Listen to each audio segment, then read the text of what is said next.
PM for the Masses podcast, episode 8, Likeonomics with Rohit Bhargava.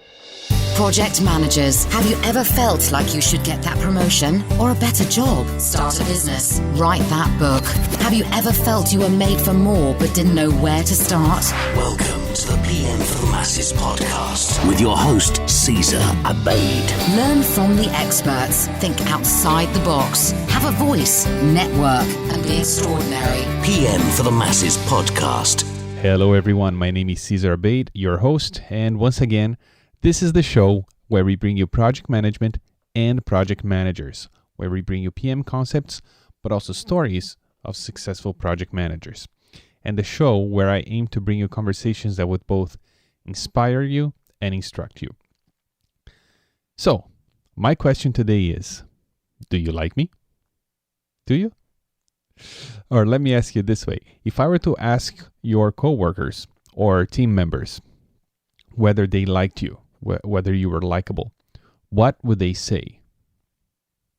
Well, here's the reason why I'm asking you this. I recently read a book and I couldn't put it down. It was such a good book called Likeonomics.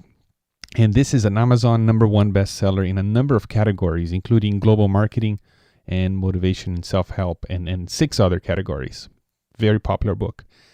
And in this book, the author, his name is Rohit Bhargava, he pretty much convinced me through real stories and lots of research to back it up that being a lovable fool is better than being a knowledgeable jerk. Now, I'm not saying we should be fools, but definitely he made a point that it is worth to take a look at ourselves and ask the question, am I likable? So one of the awesome perks of having a podcast is that I get to speak with my heroes, right? So if you remember back in episode 3, I had Mr. David Allen from Getting Things Done as a guest on the show. So it's a pretty cool thing when you have a blog or a podcast that you just invite these awesome people and they say yes, So I thought, as soon as I finished the book, I thought I'd invite Rohit onto the show because number one, I really wanted to talk to him. But number two, I really believe that his message is 100% applicable to project managers. And not only to us as project managers, but anybody in the business of leadership or working with others, which is, if you think about it, it's pretty much everyone. So today I bring you my interview with Rohit Bhargava on the topic of Likeonomics. Now, before I bring you the interview, I just wanted to mention a couple things that I will talk about after the interview. After I talk to Rohit, I'll be talking about how we can earn PDUs by listening to the PM for the Masses podcast. And if you have a certification given by the PMI, you know exactly what I'm talking about. And if you don't, I'll explain to you what that is. And I'll also be talking about an initiative, very cool initiative, by a fellow project manager blogger from Australia. And his name is Shim Maram. And his initiative is called PM Flash Blog, and it's a play of words on Flash Mob, and it's coming up this month of September. So stay tuned. Special guest coming up next. PMforthemasses.com. PMforthemasses.com. Rohit Bhargava is a marketing expert focused on helping companies bring more humanity back to their businesses. He helped found the world's largest team of social media strategists at Ogilvy, and currently teaches global marketing at Georgetown University. His second book, Likeonomics, is a global marketing bestseller and is currently in negotiations for translations worldwide. And Rohit is on the line with me today from Washington, D.C. Good afternoon, Rohit. How are you? I'm great. I'm really excited to talk to you. Oh, I'm excited to talk to you too. And this is one of the perks of having a podcast is that I read your book and I said, wow, this is a great book. And I wonder if I could talk to him. And I sent you an invite, and would you like to be on my show? And you said, yes. So I'm here talking to you now. Isn't that great? Isn't it great? The world that we live in. It's beautiful. Yeah. So thank you very much for being on the show and taking the time. I know you're a busy guy, so I really appreciate it. No, I'm happy to. Now, Rohit, I found out about you. I was flying, and I saw an article in one of those airline magazines. And he mentioned your book. You probably, maybe you know which article I'm talking about.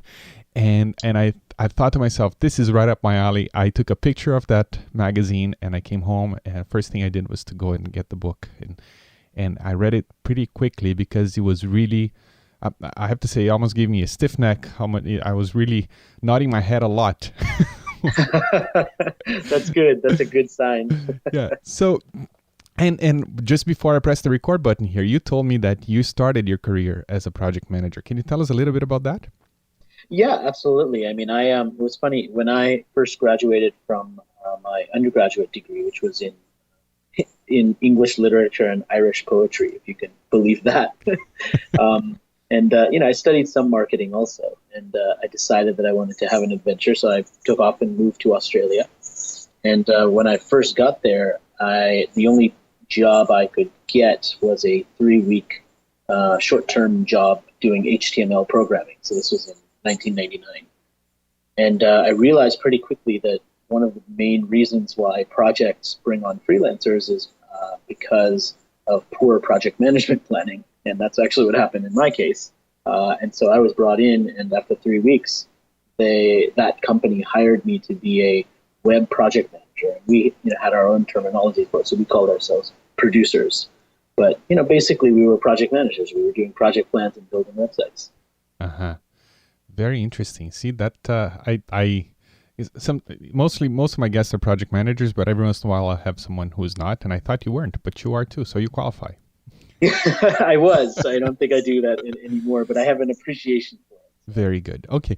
I'd like to start by asking you if you could share your story about your engineering camp adventure when you were 16.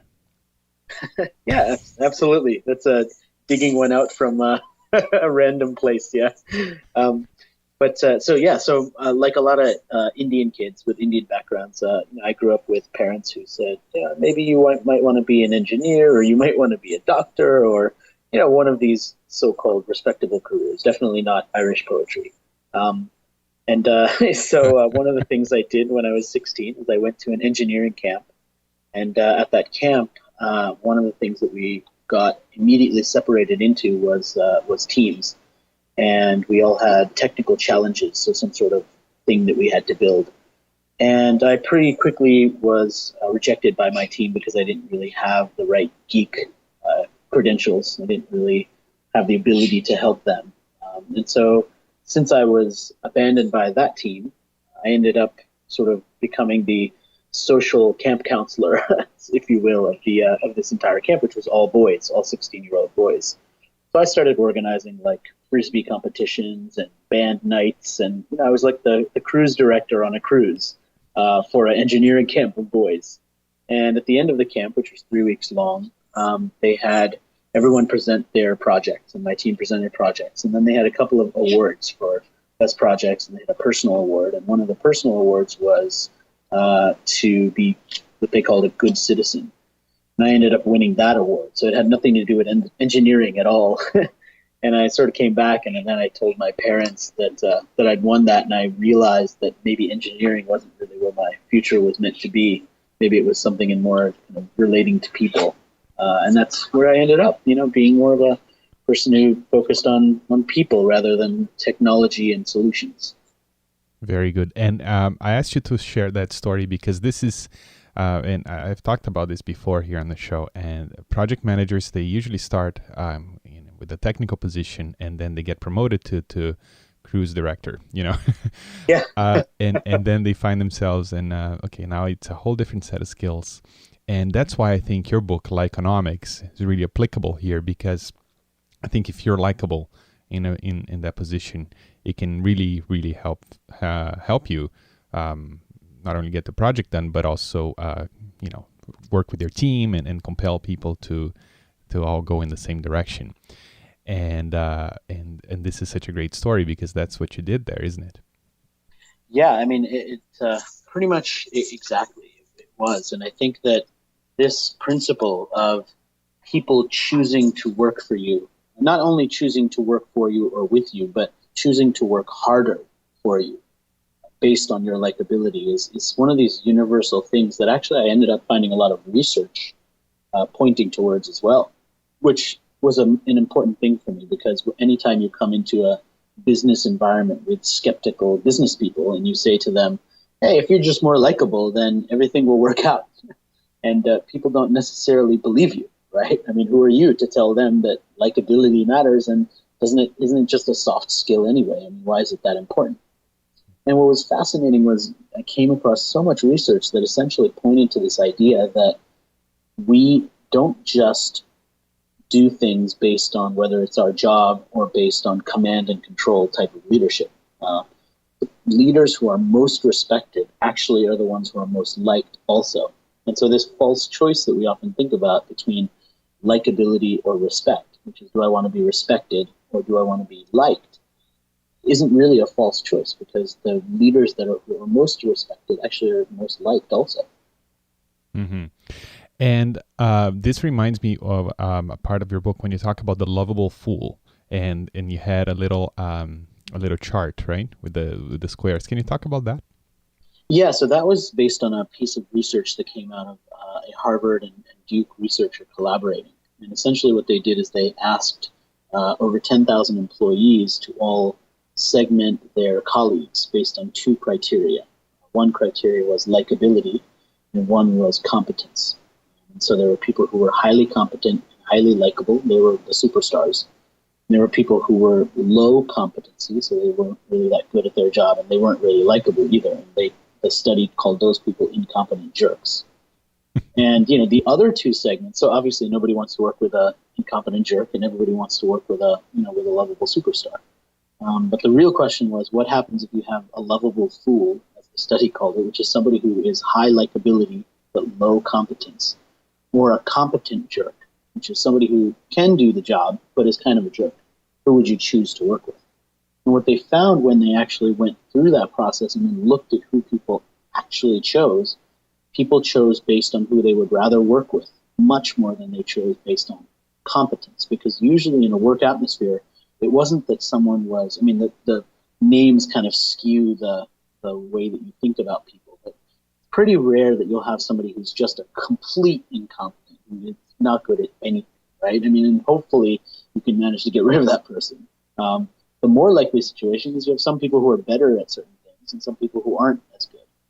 And in a lot of those cases, you choose someone based on the personal connection, because at the end of the day, it's more work for you to work with somebody who maybe is really smart and really good, but they don't do what you say, they don't interact with people well, they cause a lot of friction, and we all know, and especially project managers know, that ultimately ends up taking you a lot more time. Mm-hmm.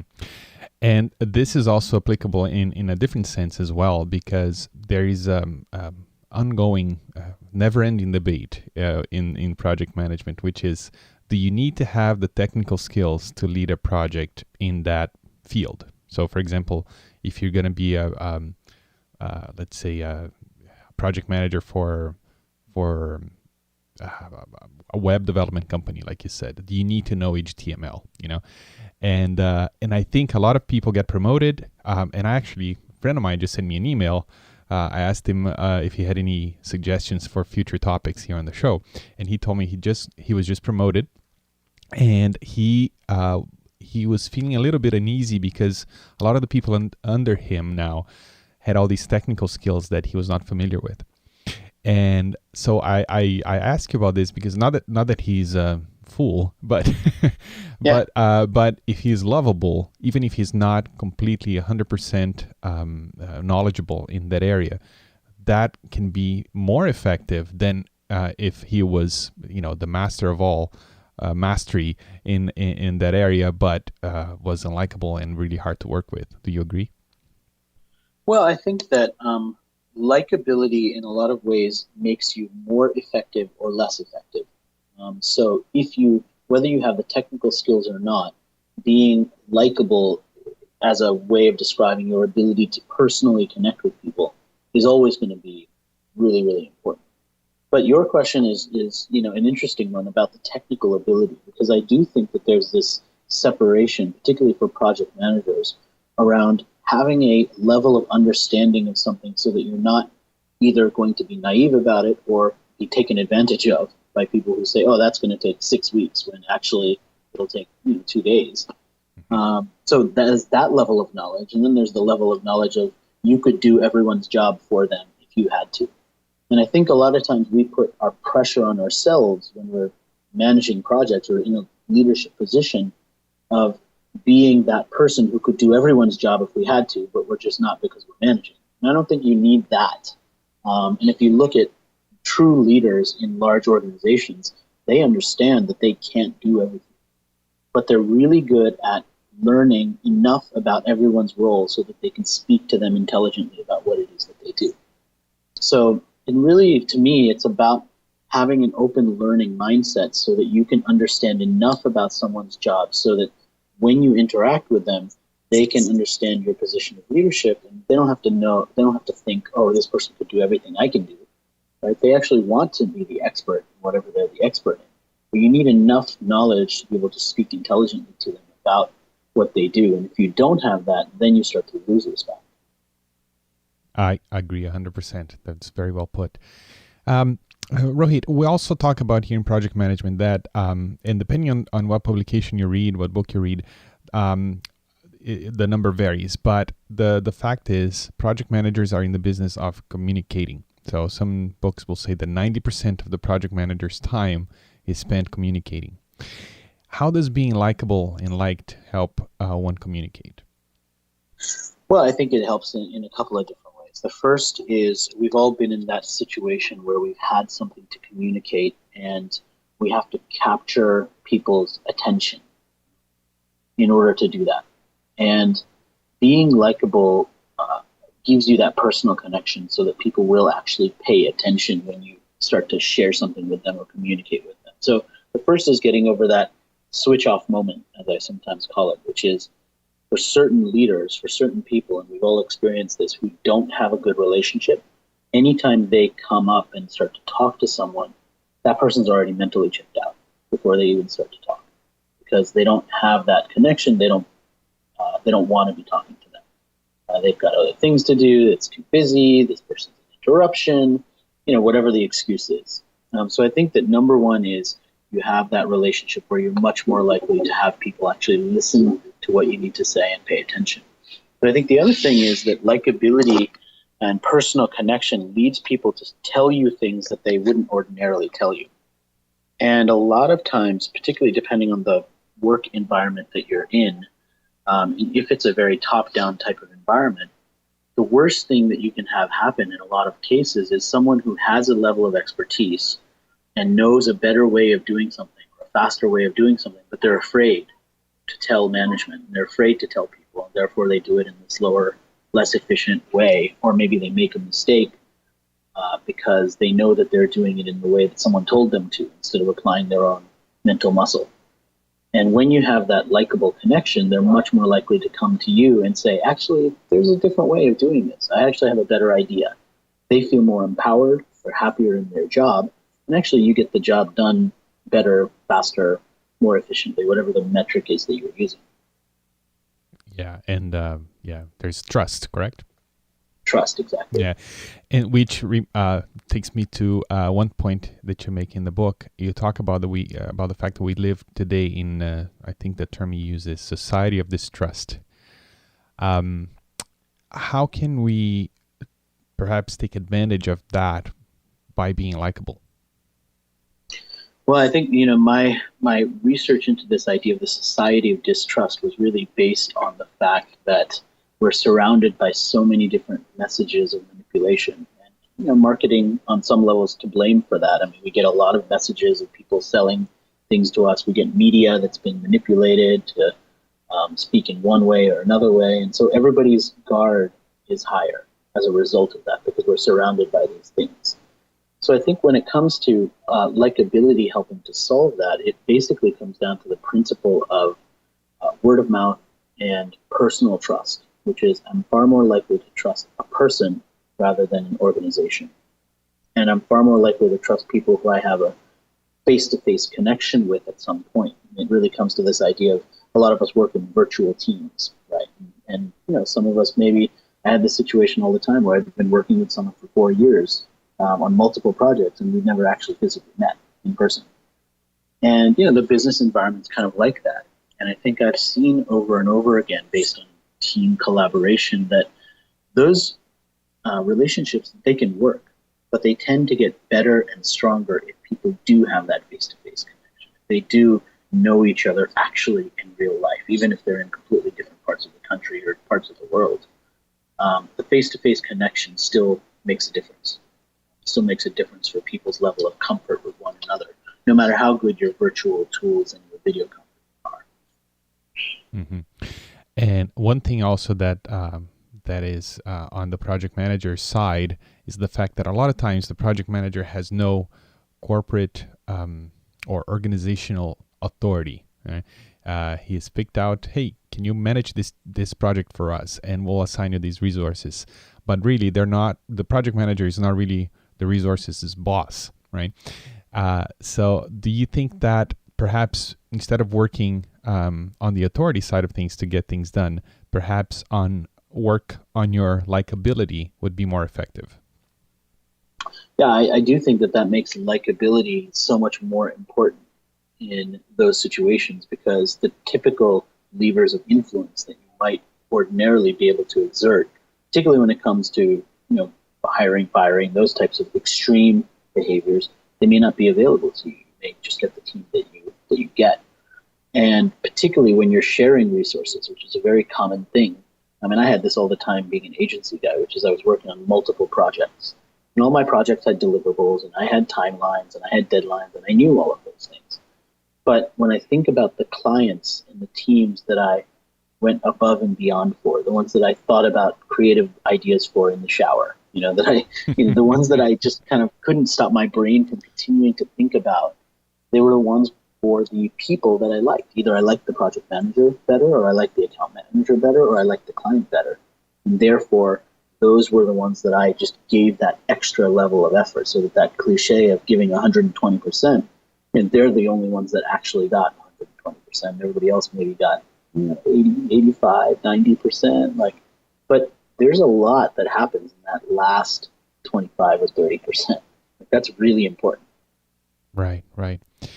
And now we've been talking about people and the influence and likability, but we always hear that if you want people to help you towards a goal, or in this case a project, for example, it's really helpful when people actually believe in the project, or they have a passion for it.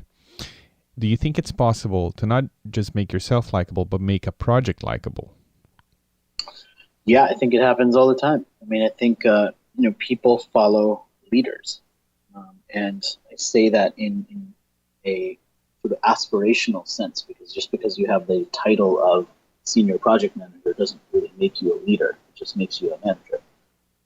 And there's a difference between a leader and a manager, as we often see in terms of books and things that write about that, right? And I think that ultimately what it comes down to is that vision element, which is, a lot of times people won't necessarily believe in a product or a mission as much, but they will follow that person if that person can lead them.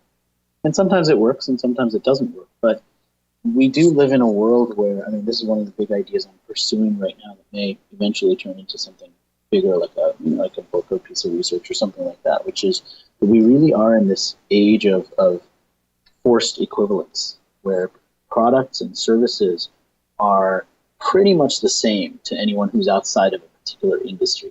And we tend to think, our unique selling proposition for our product is way different from somebody else.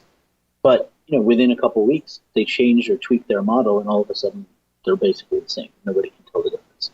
And I think the ultimate visual way of seeing that is if you ever walk into a electronics store to look at brand new 42-inch television screens.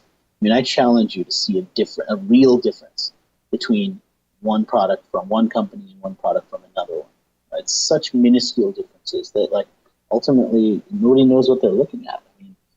It was phenomenal. I did a little bit of research and looked at two different models of television from the same manufacturer. And what I ended up finding was they had different model numbers for what was exactly the same product based on where it was sold. And it looked like, based on an online search, they were two completely different products. When actually it was the exact same product, just two different model numbers. And we don't know. We can't tell the difference. Like everything's sort of merging together. And I think this is one of the ways to get past that, which is people follow the individual, they follow the leader. Mm-hmm.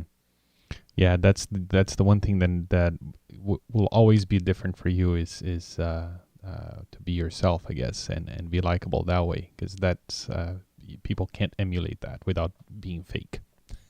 Yeah, and it motivates people. I mean, they want to work hard for you, not necessarily because it's their job. Okay, very good. Can you talk?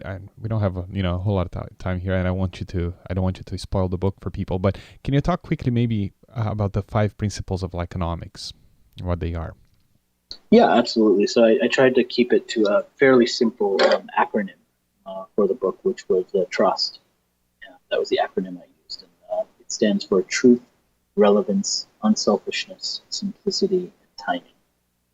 Those 5 principles are really kind of outlined throughout the book, like one per chapter, and it talks about like why, for example, being truthful and sharing what I call the unexpected truth, which is something that someone doesn't expect you to tell them, but because you do, you actually build trust because you offered something proactively that you didn't need to. So it kind of goes through those, and it talks about using storytelling methods for relevance, so telling stories and as a method of inspiring people.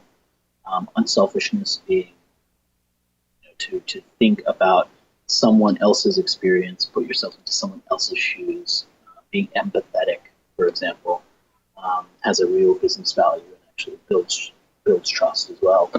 And then simplicity and timing are both sort of principles around the nuances of it, which is when you have a simple message or when you can simplify something, people are much more likely to get it and to build trust because of it.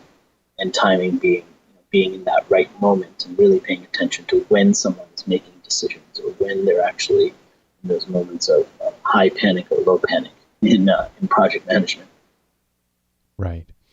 And one thing I really liked about the book is that your points are really backed up by a lot of research, which is good. It's refreshing in a way because there's so many people putting out books today, and they're basically a collection of blog posts.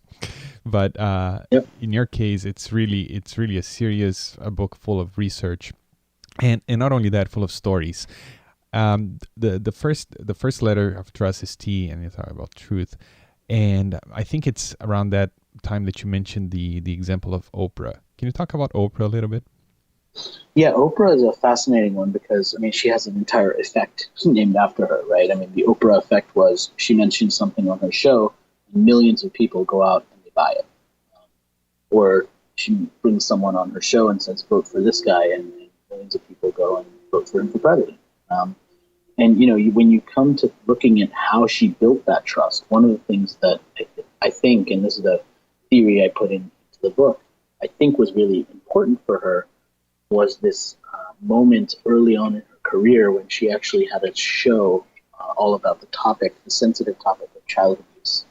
And during that show, one of the things that she did as the host of the show was admit to her live studio audience, as well as millions of people watching online, on their televisions, that she herself had been abused as a child.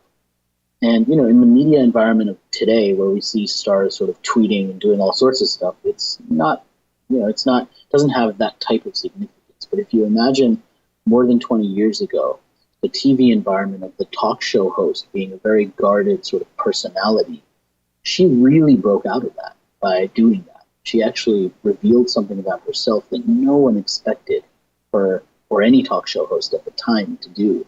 And as a result of that, people really started to trust her opinion because she was so deeply personal about everything she shared, starting from child abuse through to like her challenges with losing weight, gaining it back, her rationale for not wanting to get married or not wanting to have kids, which was very unique if you imagine a lot of her audience are moms.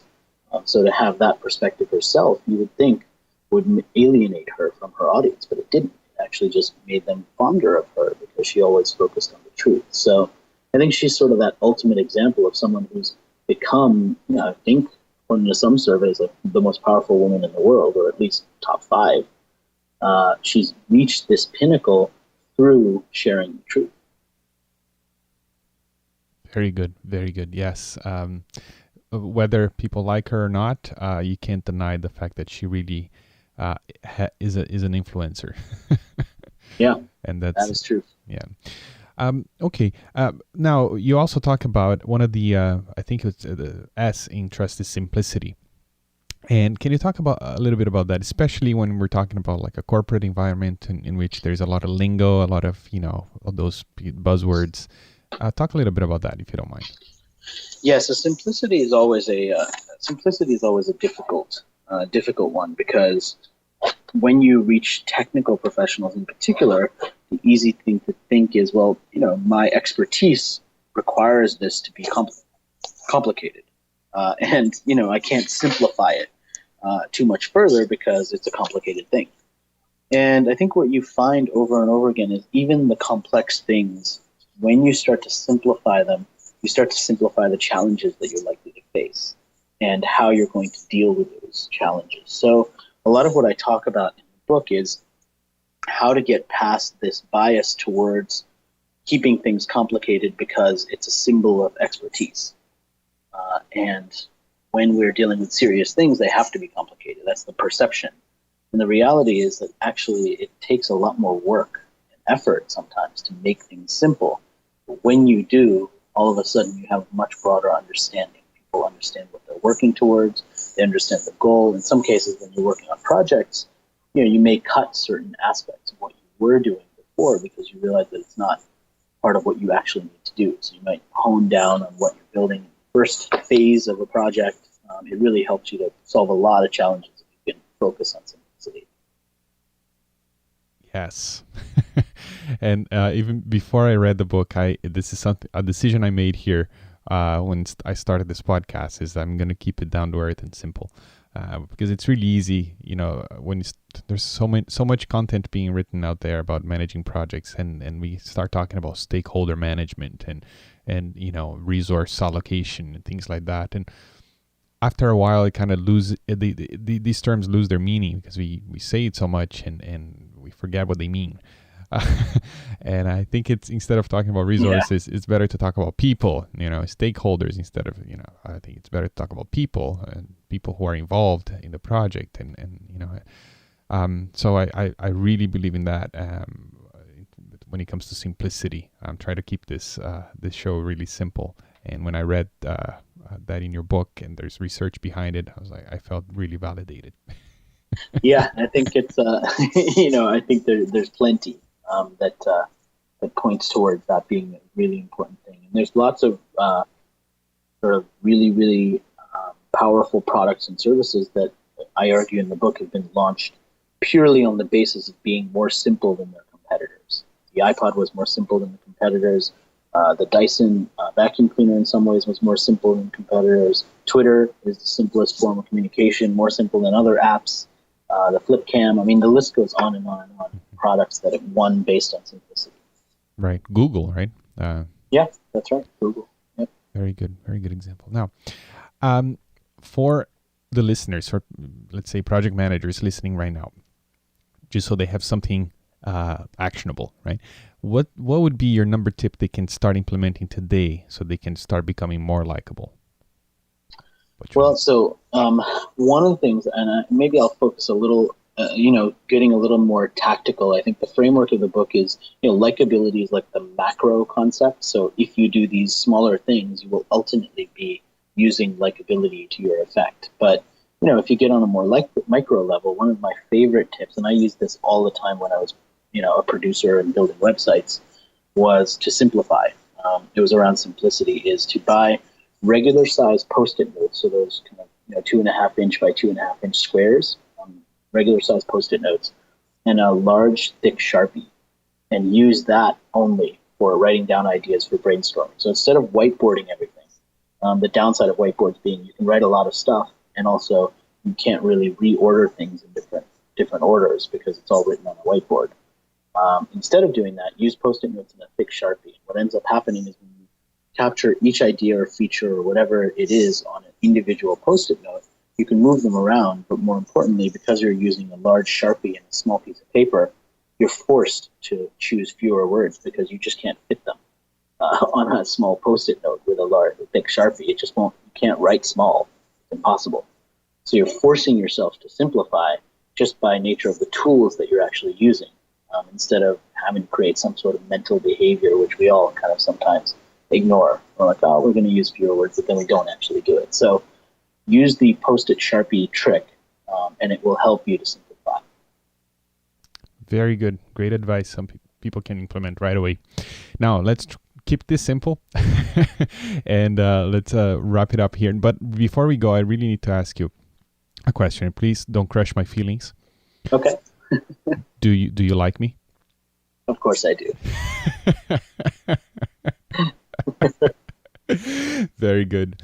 Now, if the listener wants to learn more about you and your work, where should they go? My personal website is the best place. I publish all of my new thinking there, lots of free ebooks and content, all sorts of stuff. It's just my full name, so it's Rohit, Rohit, Bhargava, BHARGAVA.com. That's the best place. Thank you very much. And the book is called Likeonomics. I really recommend it, and you'll be able to find a link to the book and to Rohit's website at pmforthemasters.com/8. Now, Rohit, thank you so much for your time, and keep up the great work, and can't wait for your next book. Thank you, and thanks for having me. You are listening to the PM for the Masses podcast. All right, so I hope you liked that interview. No pun intended there. So Rohit really walks the walk and really talks the talk. He was really a delight to work with from the first email that we exchanged and all the way through the interview, as you can tell. So I really recommend you check out his book. And I'll have links to his book at the show notes for this episode. And if you go to pmforthemasters.com/8, number 8, so pmforthemasters.com/8, then you'll be able to find the link to his book and a number of other links as well. Now, let's talk about PDUs here for a second. I recently got a question from Mark Thurston. He's a project manager here from London, Ontario, and we met a couple times. And he asked me if I had any plans for making the PM for the Masses podcast PDU eligible. Well, for those not familiar with the term, PDU stands for Professional Development Units, and they are the way that the PMI, the Project Management Institute, uses to ensure that us professionals continue our engagement with our profession, continue updated, and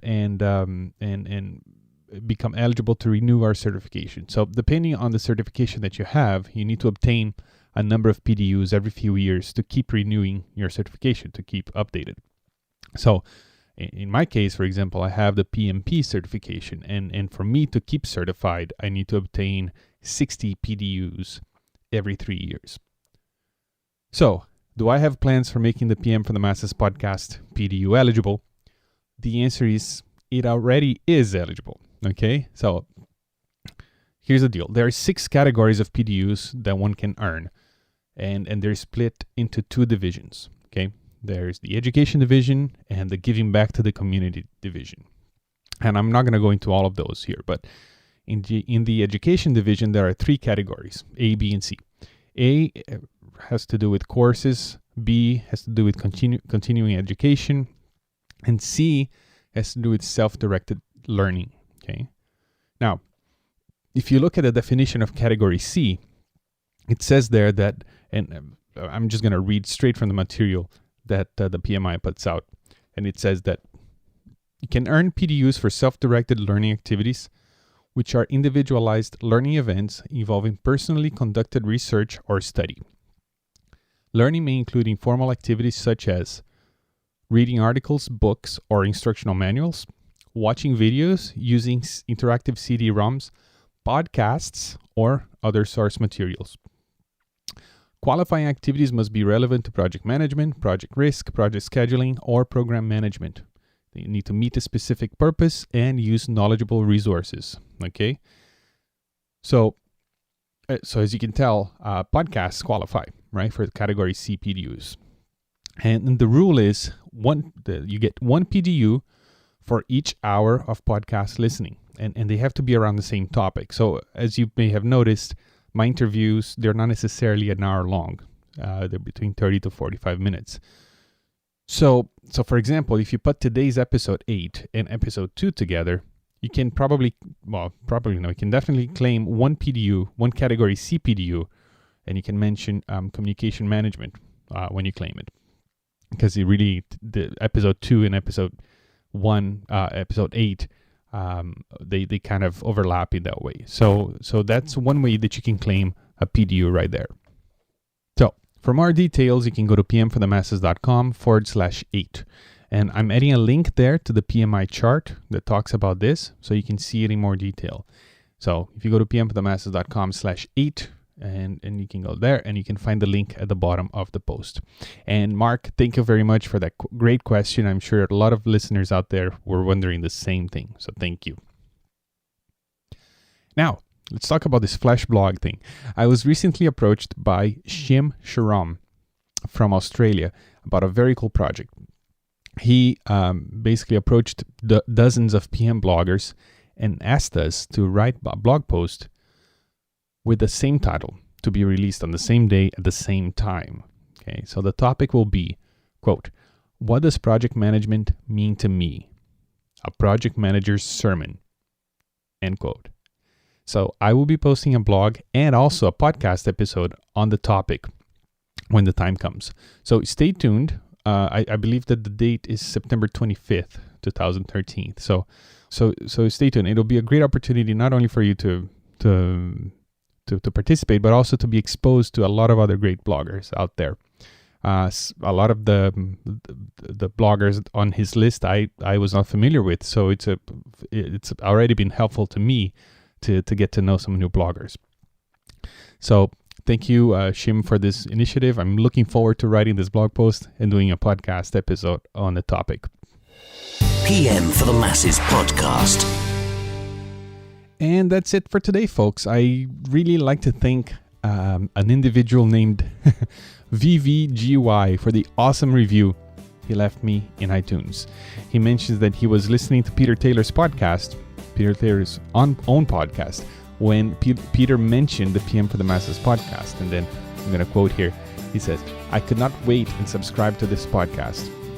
I listened to 2 episodes so far, and Caesar, you are doing a fantastic job." Thank you. "I love the sections that you have created in your podcast and the clarity in your voice." You see, this means a lot to me because I'm always a little self-conscious about my foreign accent here. So thank you. "This is really a great beginning," he says. "Keep it up, and gradually there will be millions of listeners and followers of your podcast." I really hope so. Thank you. Thank you, VVGY. And I really wished I knew who you are, because that was really cool what you wrote. So if you're listening, feel free to contact me through the website, or you can leave a comment at pmforthemasses.com/8. And thank you so much for the review. And for those out there, if you enjoyed the show and you'd like to help me out a little bit, it'd be awesome if you went to iTunes and left a review and rating for the show there. And to do that is really easy. Just go to pmforthemasses.com/iTunes to get started. It'll get redirected. You will get redirected to the iTunes listing for the show. And I hope you have a great week, and I'll talk to you next time. And as always, remember that life is a project and you are the manager. Ciao, ciao. Thank you for listening to the PM for the Masses podcast. Tune in next week for more great ideas on how to manage your projects better and truly stand out in your industry. pmforthemasses.com